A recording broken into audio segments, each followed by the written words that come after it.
एक बुजुर्ग गुजरे हैं हज़रत ख्वाजा निज़ामुद्दीन औलिया रहमतुल्लाह अलैह। वो चिश्तिया सिलसिला के बुजुर्ग थे और उनके यहाँ महफिल सिमा होती थी, जैसे हमारे यहाँ मुराकबा होता है। उनके यहाँ अशआर पढ़े जाते थे, उसको महफिल सिमा कहा जाता था। आजकल की कवाली नहीं थी। आजकल की कवाली में तो साज होता है और गाने को इस्लामी रंग दे दिया जाता है।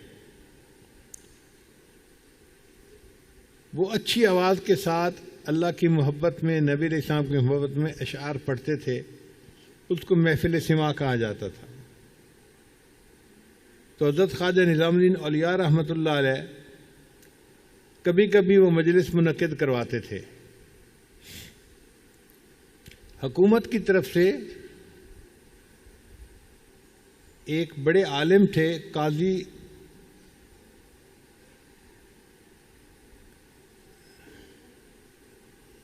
ज़ियाउद्दीन सुनामी रहमतुल्लाह अलैह। वो मुहतसब आला मुकर्रर थे और उनकी जिम्मेदारी थी कि इस किस्म के आमाल जो बिदात हैं उनको रोक दिया जाए। तो काजी ज़ियाउद्दीन सुनामी रहमतुल्लाह को जब पता चलता कि फ़लाँ जगह पे महफिल सिमा हो रही है, वो वहाँ पहुँचते और उस महफिल को ख़त्म करवा देते, लोगों को उठा देते, घरों में भेज देते। अब जो सालिकीन थे उनको बड़ा गुस्सा आता।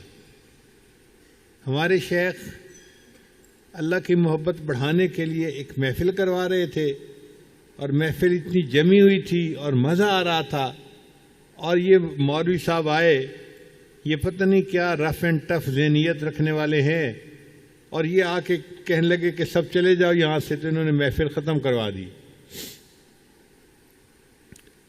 तो उनकी तबीयतों में और उनके मुरीदीन की तबीयतों में गुस्सा था काजी साहब के बारे में, मगर चूंकि कानून काजी साहब के साथ था तो वो आगे से बात कुछ नहीं कर सकते थे। अल्लाह की शान देखें कि काजी ज़ियाउद्दीन सुनामी रहमतुल्लाह बीमार हो गए। कोई हम जैसा होता तो खुशियां मनाता। देखो जी, सारी जिंदगी इन्होंने हमारी मुखालफत की, अब अल्लाह ने पकड़ा ना इनको, अब ये बीमार हुए, अब देखो इनकी जो है ना वो बारी आई है। मगर अकाबरीन के अंदर इखलास था, वो अपनी ज़ातियात की वजह से एक दूसरे से दुश्मनी नहीं करते थे। हज़रत ख्वाजा निज़ामुद्दीन औलिया रहमतुल्लाह को पता चला कि काजी साहब बीमार हो गए हैं और बीमारी जो है वो ज़्यादा ख़तरनाक है, तो वो चले कि मैं जाके उनकी इयादत करता हूँ, बीमार पुरसी करता हूँ। दरवाजे पर पहुंचे और उन्होंने दरवाज़ा खटखटाया। अंदर से काजी ज़ियाउद्दीन सुनामी रहमतुल्लाह के खादिम था, उसने आके दरवाज़ा खोला, देखा कि निज़ामुद्दीन औलिया रहमतुल्लाह खड़े हैं। पूछा कैसे आए? उन्होंने कहा जी कि मैं इयादत के लिए हाजिर हुआ हूँ, पता चला बीमार थे। उसने जाके काजी साहब को बताया। काजी साहब ने कहा भाई बात यह है कि इनके साथ मेरी इक्वेशन कोई शुरू से ठीक नहीं है और ये मेरा अब मरने का वक्त है और मैं नहीं चाहता कि कोई ऐसी बात नाखुशगवार पेश आए कि मेरी तबीयत के ऊपर तकद्दुर हो। तो आप उनसे माजरत कर दें कि मैं इस वक्त रजू अल्लाह की कैफियत में हूं, मैं किसी से मिलना नहीं चाहता। तो जब उन्होंने ये पैगाम भिजवाया तो ख्वाजा निज़ामुद्दीन औलिया रहमतुल्लाह अलैह फिक्रमंद हुए कि आखिरी वक्त है और वो मिलना नहीं चाहते, तो ये तो फिर मेरी उनसे मुलाकात ही नहीं हो सकेगी। तो ख्वाजा निज़ामुद्दीन औलिया रहमतुल्लाह ने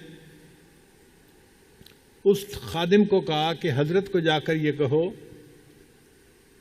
कि एक बंदा अपने अमल पर तौबा करने की नीयत से आपके पास आया है, आप उसको मौका दे दें, वो आपके सामने आके तौबा कर ले। अब जब ये पैगाम काजी साहब के सामने गया तो काजी साहब ने फौरन उठकर अपने सर से अमामा उतारा और अपने शागिर्द को कहा, मेरे बिस्तर से लेके घर के दरवाजे तक ये मेरा अमामा बिछा दो और ख्वाजा साहब से कहो कि वो जूतों के साथ चलते हुए इस अमामे पर मेरे पास आए, क्योंकि उनके साथ जो मेरी मुखालफत थी वो अल्लाह के लिए थी, वो अपनी ज़ाती अगराज नहीं थी। अगर वो तौबा की नीयत से आए हैं तो मैं उनको कबूल करने के लिए तैयार हूँ। तो हमारे अकाबिर अपने अमाल में इस कदर इखलास का ख्याल रखा करते थे।